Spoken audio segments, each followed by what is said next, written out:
U.S. Secretary of State speaking at the UN General Assembly. Let's listen in.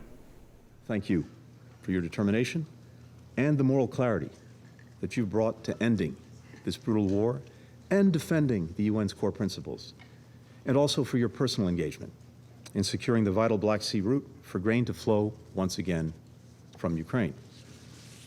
Mr. Khan, we're grateful for the efforts of the Office of the Prosecutor to investigate objectively and professionally the atrocities being committed in Ukraine by Russian forces, and for its support for and coordination with Ukrainian investigators and prosecutors.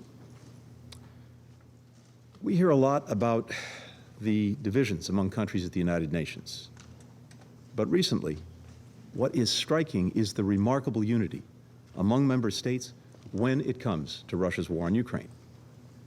Leaders from countries developing and developed, big and small, North and South, have spoken in the General Assembly about the consequences of this war and the need to end it. And they've called on all of us to reaffirm our commitment to the UN Charter and its core principles, including sovereignty, territorial integrity, human rights. Even a number of nations that maintain close ties with Moscow have said publicly that they have serious questions and concerns about President Putin's ongoing invasion. Rather than change course, however, President Putin has doubled down, choosing not to end the war, but to expand it, not to pull troops back, but to call 300,000 additional troops up, not to ease tensions, but to escalate them through the threat of nuclear weapons, not to work toward a diplomatic solution, but to render such a solution impossible by seeking to annex more Ukrainian territory through sham referenda. That President Putin picked this week, as most of the world gathers at the United Nations, to add fuel to the fire that he started, shows his utter contempt for the UN Charter, for the General Assembly, and for this Council. The very international order that we have gathered here to uphold is being shredded before our eyes. We cannot, we will not allow President Putin to get away with it. Defending Ukraine's sovereignty and territorial integrity is about much more than standing up for one nation's right to choose its own path, fundamental as that right is. It's also about protecting an international order where no nation can redraw the borders of another by force. If we fail to defend this principle when the Kremlin is so flagrantly violating it, we send a message to aggressors everywhere that they can ignore it too. We put every country at risk. We open the door to a less secure, a less peaceful world.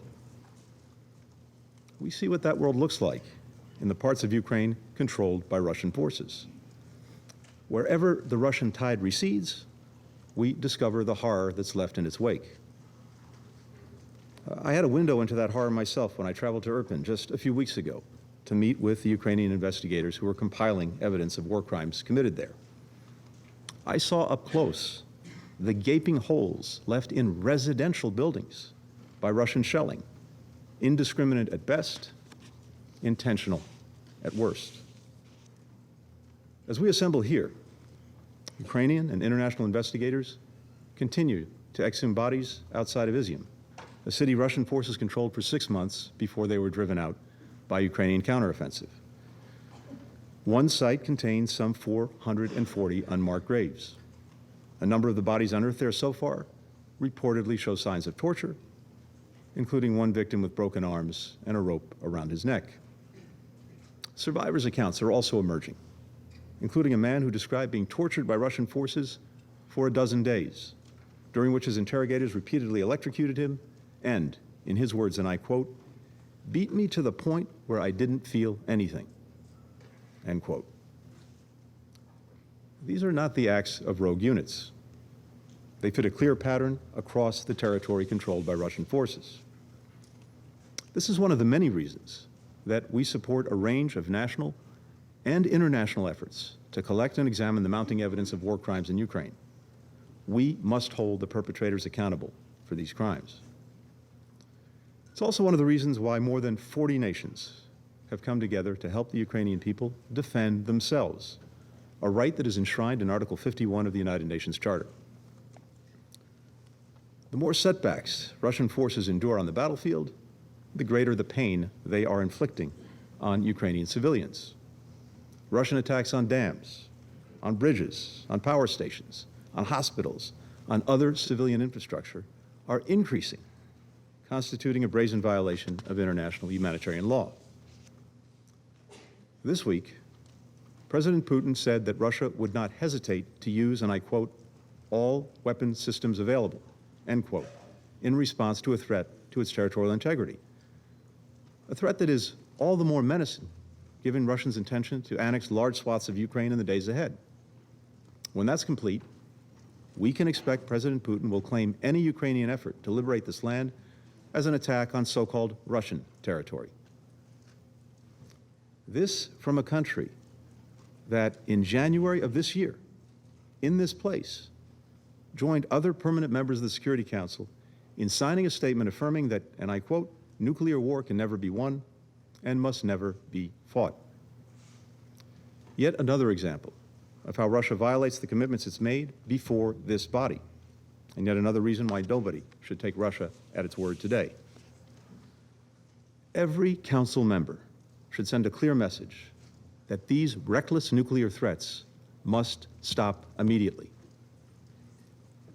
Russia's effort to annex more Ukrainian territory is another dangerous escalation, as well as a repudiation of diplomacy.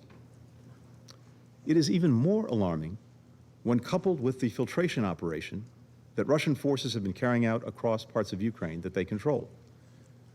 Now, this is a diabolical strategy, violently uprooting thousands of Ukrainians, bus in Russians to replace them, call a vote, manipulate the results to show near unanimous support for joining the Russian Federation. This is right out of the Crimea playbook. As with Crimea, it's imperative that every member of this council, and for that matter, every member of the United Nations, reject these sham referenda and unequivocally declare that all Ukrainian territory is and will remain part of Ukraine. And no Russian claim to annex territory can take away Ukraine's right to defend its own land.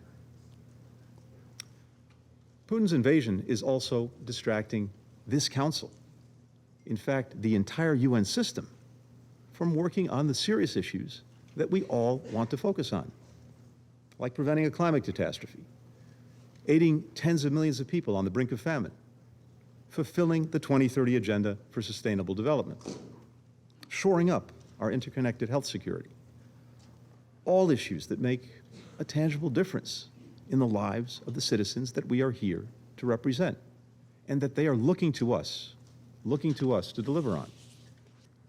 The overwhelming majority of UN member states are committed to working together on these issues, and our actions show that. Yet, while more than 100 countries have signed on to a roadmap to provide food aid to those who need it, and partners across Africa, Asia, the Americas, and Europe are working together to increase the resilience of global food systems, Russia for months blocked the export of Ukrainian grain to the world until the United Nations and Turkey secured a deal to let the grain go. And Russia continues to bomb and seize Ukrainian farms and silos, line its wheat fields with landmines, raising the cost of food for people everywhere.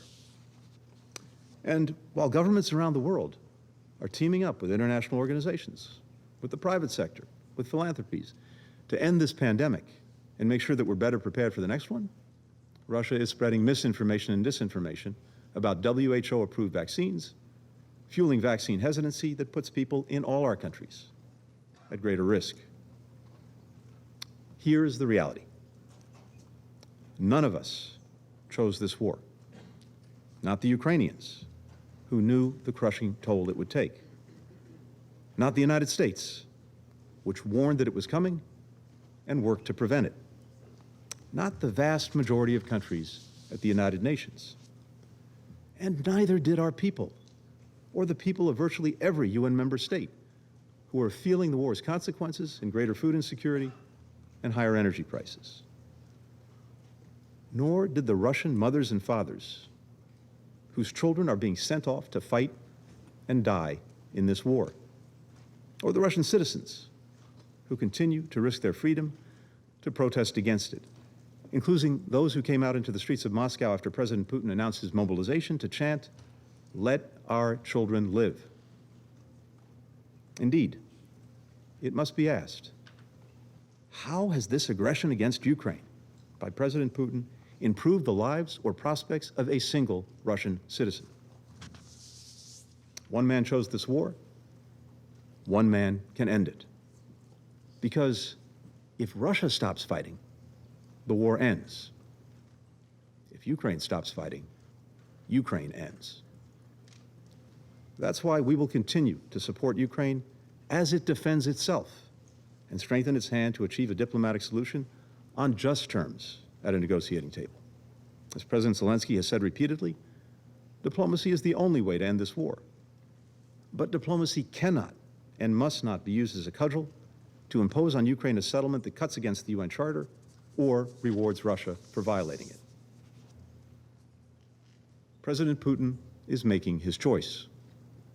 Now, it's up to all of our countries to make ours. Tell President Putin to stop the horror that he started. Tell him to stop putting his interests above the interests of the rest of the world, including his own people. Tell him to stop debasing this council and everything it stands for. We, the people of the United Nations, determined. That is how the preamble of the UN Charter starts. Let's not forget that we, the peoples, still get to choose the fate of this institution and our world. The stakes are clear. The choice is ours. Let's make the right choice for the world that we want and that our people so desperately deserve. Thank you.